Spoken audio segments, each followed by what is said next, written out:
We work hard as physicians to take care of the health and well-being of our patients. But when it comes to our money, do we have the same condition of care?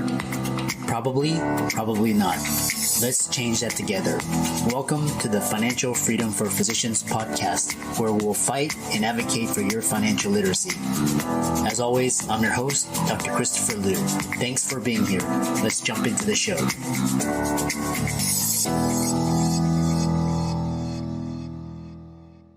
This week's episode is sponsored by CityVest.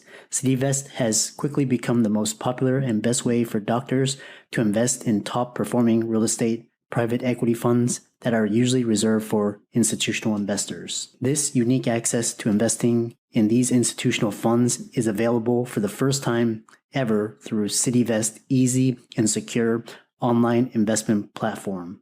CityVest does the hard work of conducting due diligence and vetting the investments. They even get a third-party due diligence report that is posted on their website. As a result of aggregating a several $million investment amount into their access funds, CityVest gains access to investing in the institutional investment and is able to negotiate better investment terms such as a 12% preferred return. You can check them out at cityvest.com or go to the link in the show notes below. Welcome, everybody, to this week's podcast episode for the Financial Freedom for Physicians podcast. I'm your host, Dr. Christopher Liu. And as you know, we talk about 4 different types of freedom: time, financial, location, emotional freedom. And so we started out with a guest and speaker cohort composed of physicians, but now the brand has grown such that I want to share my message with the world. So hopefully both sides can benefit. So in that light, today we have a special guest, Dwight Heck, and he's helping people to live life on purpose and not by accident. So, which is really interesting. He's going to talk all about the emotional side of freedom, health freedom. So I'll let him introduce himself. So Dwight, welcome. Hi, Christopher. How are you today? Good. It's so glad to have you on the show. And like we were talking backstage, we met through Podmatch, and it's just really these spontaneous, informal discussions that come out. So we're happy to have you. Yeah, I appreciate being on. Yeah. I like how you introed though and said, you want to share your message with the world. And really, at the end of the day, too many of us pigeonhole ourselves into a specific niche of people that we can help. I know I used to do that with my own financial planning practice. And really, at the end of the day, everybody from the poorest person to the wealthiest needs help in understanding their financial goals between their 6 inches between their ears. Because I've found from poor people to wealthy people are just at a higher level of broke. They just don't understand at a higher level, and they have more money to throw around. Doesn't mean that they're living a life on purpose. Yeah. I know we were going to talk all about financial freedom and, performance. And so I'm really interested to hear your story. So tell everybody how you got started and we'll go from there. I got started in the financial industry. I had a consulting company. I'm a serial entrepreneur. And I was just always to the grindstone, giving or always helping people. When I was a single dad. So when I wasn't with my kids at that point in time, I had joint custody, I'd be working, and I'd work stupid hours to a point where it affected my health. And back just after 2001, after 9/11 occurred, I had a severe health challenge happen to myself. And it made me reflect and reevaluate my life, especially when I had a neurologist and my family physician telling me I needed to slow down and find a career that was more in tune with, living life on purpose. Not their words, so it's mine. So struggled, thought, no, I've been working on this industry. I have this company. I have people that rely on me. Pushed through it for about another 6-7 months. And I wasn't feeling right. I was on a hamster wheel of life and going to work, go home, get paid, thinking that I was happy, but really in truth, I was living in quiet desperation, not sure what I wanted to do. had a friend of mine, a mentor, reach out and say, hey, you're really good with people. You're good at building relationships and you're a great teacher. You're also a quick study, a quick learner. I think you should get into the financial services industry. And you could really use the help yourself. And, because he was a close friend of mine for many years. So he did have the right to say that to me. Sometimes we can be compassionate to others, and he knew how to say it, though. That was the important thing, right? Sometimes we have things that we say, we just don't say it right. So he said that to me, and I thought, well, I don't know.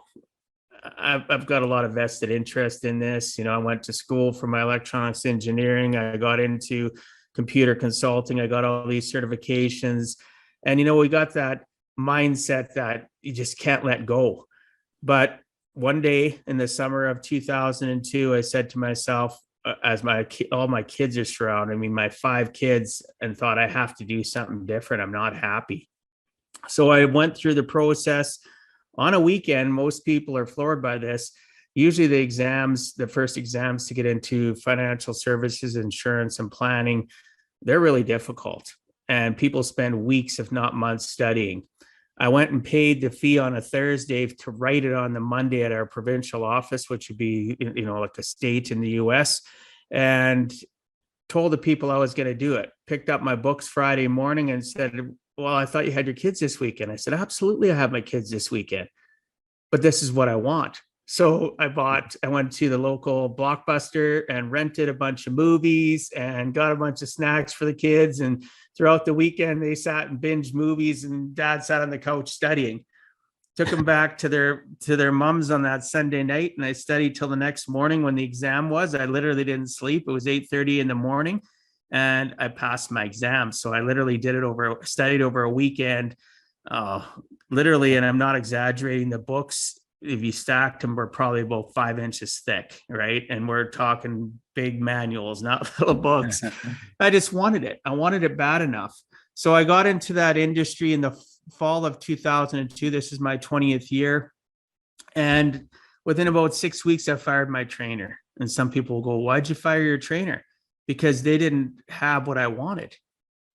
They didn't have what I wanted. I'll say that again. Why do I say that? Because I wanted to help people live a life on purpose, not by accident. I had made that decision within weeks I started using that phrase already, weeks into me getting into this industry. So I was a tenacious person. I went from there was different agencies within our brokerage system, and I'd go talk to people and ask them questions. I'd sit in on their training. I'd ask them, and they'd say, oh, no problem. I'd reach out to product providers that offered us solutions and strategies and ask them if they'd meet up for lunch. Sometimes initially buying them lunch just to get that time with them, because I knew that they had the knowledge that I aspired to want.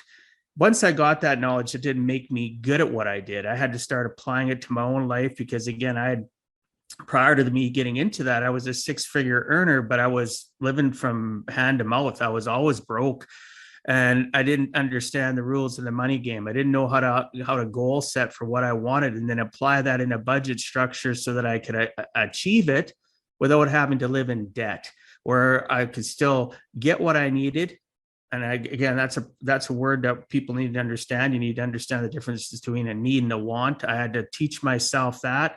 And throughout the process, I managed to get myself out of, a pickle, out of a funk in a very short period of time. The first year was tough. I made $8,000 commission, because in my industry, it's commission based unless you do fee charge based service, which I didn't. So I'd help clients out. You don't know, you could be 3-4 meetings, and they all of a sudden know they don't want to deal with you. So you make zero. You invest time on the hope that you're going to get business. So the first year I only made $8,000 commission. Meanwhile, I realized I'd closed down my computer company. I'd given away all my clients on my consulting arm. I'd already closed down my computer store. I also had a retail store, and it was a struggle, but I was tenacious. So from literally September of 2003, so I'd been in the industry a year, till March of 2004, I made over 140 grand. I figured it out. I figured out the secret sauce of what it was. You know what the secret sauce was? Building relationships, communicating with people, actually listening to them and saying, hey, this is unfortunate. You're in this circumstance. And then relating to them, I've been there or I am there. And this is what I've found. And just peeling back the layers of the onion, it may sound really silly, but it's true. Figuring out what was in their life and their origin from their childhood to where they are, what caused them to get stuck, what caused them to have a picture of what finance should be in their life, what their goals for their life should be, whether it's going on vacation or saving for retirement or kids' education, or just being frivolous and being able to go out and buy something materialistic that they wanted. But was it an actual, was it being put before their wants and their needs? Right? They had to know the difference. Was it a need or was it something they wanted? Well, they could have it eventually if it's a want, but they had to make sure that their needs were always taken care of. And that's what I did a lot of it. I still do today. Put a system together to help people goal set, budget, and literally live a life on purpose instead of going to bed like I did for so many years in quiet desperation and being stuck. A horrible place to be. Yeah. It's I love that story of tenacious and just getting it done. And it actually reminds me, when I set out and after the great financial crisis to, to live life on my own terms. Doc to Doc is a personal lending solution designed by doctors for doctors. We understand that doctors' financial situations change faster than an insulin drip in ketoacidosis. And we also understand that doctors are the most reliable borrowers in the world. Through our proprietary algorithm, we're able to provide personal loans at great rates with amazing flexibility because we take into account your schooling, your specialty, and where you are in the medical journey. Doctors come to us after they've matched into residency, and we loan for all sorts of personal reasons, from credit card debt consolidation to family expenses and medical bills.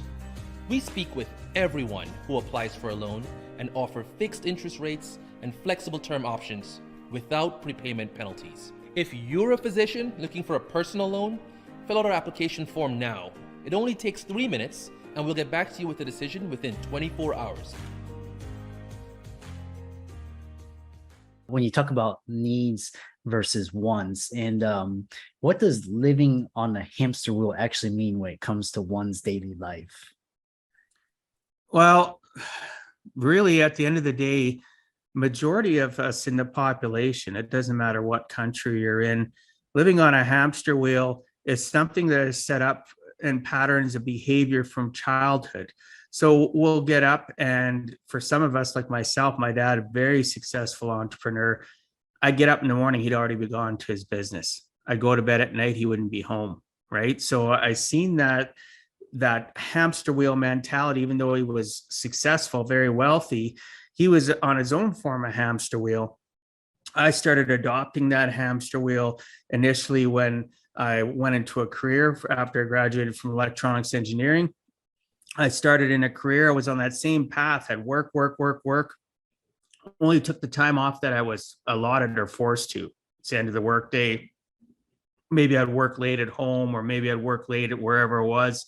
I'd go home and eat supper, do whatever, you know what I mean? Maybe you didn't have kids at the time, maybe whatever the case may be. And then you'd go to bed, you'd lay in bed and think to yourself, oh, tomorrow's another day, right? And people do that constantly. They dread the next day, or it's Sunday night. Like last night was Sunday. People are dreading to get up this morning and start their day because their purpose of life is not intentional. They're living the pattern behaviors of their childhood, or what they think they should live, that they learn in school, they learn from their family, friends, television. It's great, have a job. And I'm not against people having jobs, but jobs force people to live a mundane existence from Monday to Friday, 9 to 5, go home, watch a couple hours of TV. Nothing in life up to that point has taught them, hey, what do you want out of life? What do you truly want? And I'm not talking about the school counselor sitting down with you when you're in high school and saying, hey, what do you want to do? Let's figure this out. Oh, you're good at this. What does your dad do? What does your mom do? Oh, you want to do that? Right? There's no real constructive conversation. So they already start in young age on that hamster wheel, and they take those pattern behaviors, they develop them even more of it themselves, they add on to it. go to work, go home, get paid. They spend, 40 hours a week. They live for the weekends. I hear it all the time from clients still today. They can't wait till the weekend. And I say to them, wouldn't it be nice to live a life where every day is the same? Whether it's Monday to Sunday, it doesn't matter. Well, that's impossible. I said, no, it isn't. It is not impossible. You can live in a career or owning your own business where you're excited. You wake up the next day, you're happy. You go every single day. People will say to me, they'll have conversations about a certain day and I'll go, what day is it? And they'll look at me like I'm crazy. Well, because I get up and I have a purpose. Oh, I want today to be a day where it's not, today's Monday. I want it to be Saturday. Guess what? I make it a Saturday because I've put in the right things in place so that I'm not living on that hamster wheel. I'm living on my own path to what I want out of life. And again, it's not easy. People think it's easy. I work on it every single day. Do I have bad moments? Absolutely. That's another thing that I coach on is never ever tell yourself you have a bad day. There's simple little steps I go through and I coach and teach people and I live them myself. I'm not perfect at it. I do have bad circumstances and days that happen, but I never ever have a completely bad day, right? How do you stay off a hamster wheel? Change your mindset, change the associations of people, things you listen to, things you read, things you watch. It's like, again, it's not hard. It's just a process. And you have to start little baby steps. And like, I didn't get to where I got by snapping my fingers. I've tripped and fall lots, right? I've brushed myself off. I've gotten up and started all over again. And I have good people and good things that I can do to make sure that I don't climb onto that hamster wheel again. And I also have things that I'm aware going, oh my gosh, I'm about to climb back onto the wheel. And I pull myself back. Yeah. Yeah.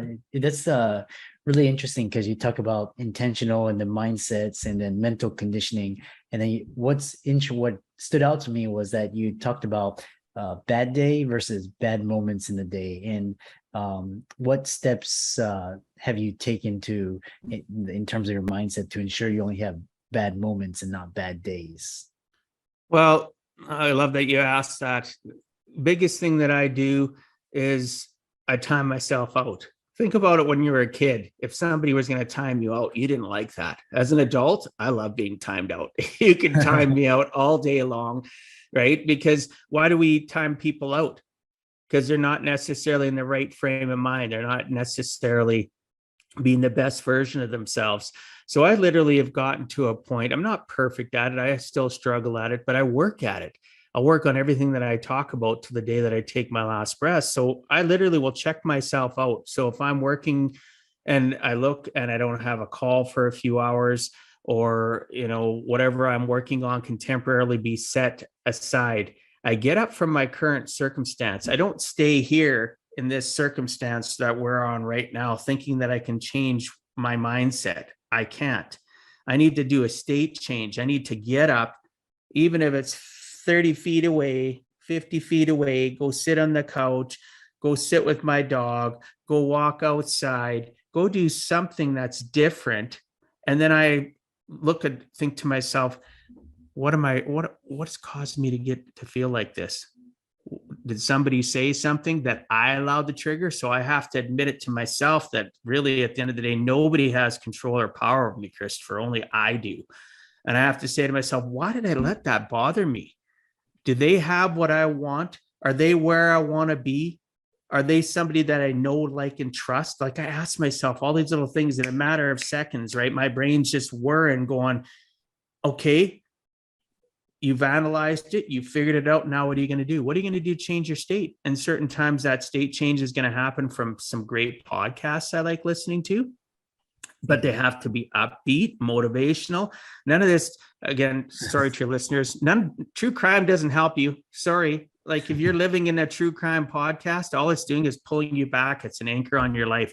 It can be entertainment, but then you should be using it as pure entertainment. Most people get caught up in that true crime thing. It's no different than what are they watching for television shows? What are they listening to for books or reading? Like, I listen to a lot of books. I prefer it as opposed to reading now because I read so much stuff in my business, and I'll listen to a book. I got sometimes 2, 3 different books, and people go, why do you have that many books going on? Well, guess what? Each book has its own purpose. That's life. Living life on purpose means I have to know what is my mindset. Okay, I'm going to listen to a little bit of Napoleon Hill.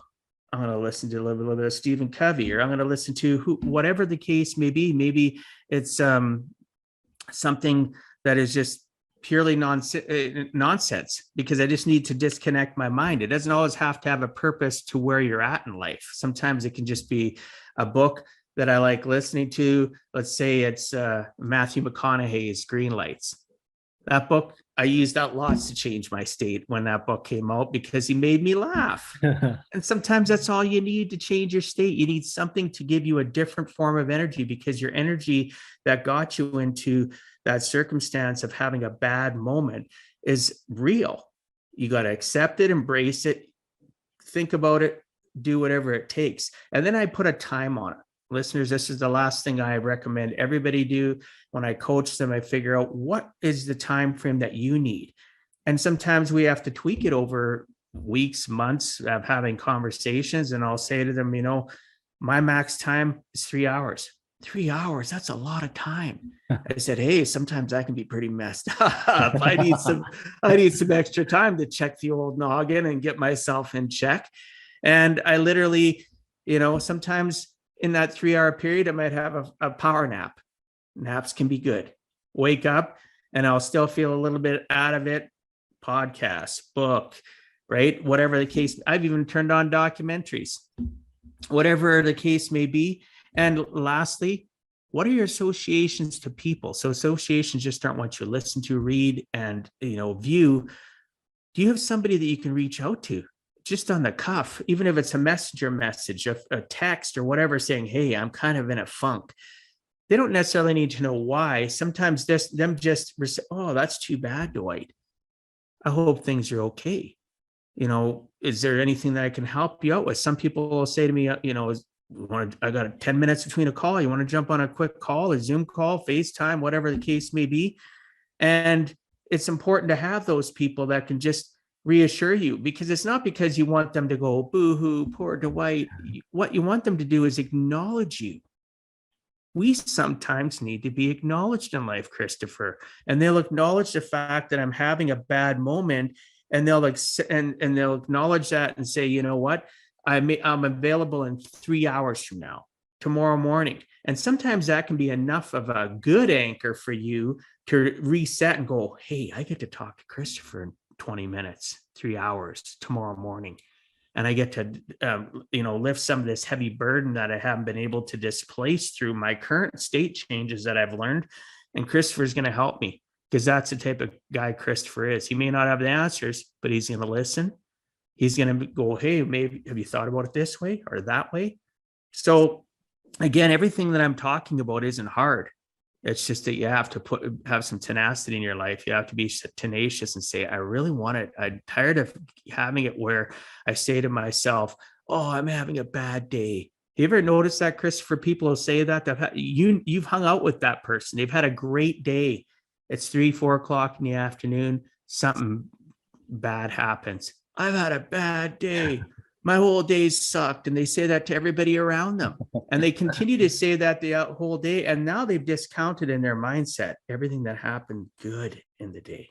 Yeah. So I constantly tell people, quit saying you've had a bad day. You had a bad moment. Guess what? Could you have a series of bad moments in a day? Yes, you can. But there's always good in a day. Learn to have gratitude, be grateful. Did you wake up today? Did you have running water? Did you have food in your fridge? Were you able to brush your teeth?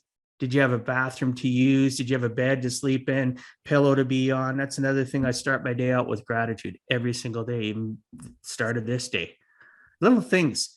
They're not perfect, but they're better than where I was. And that was on the hamster wheel of life. Just go to work, go home, get paid. Yeah. So this has been a really fascinating discussion. We have so many ideas and talk about.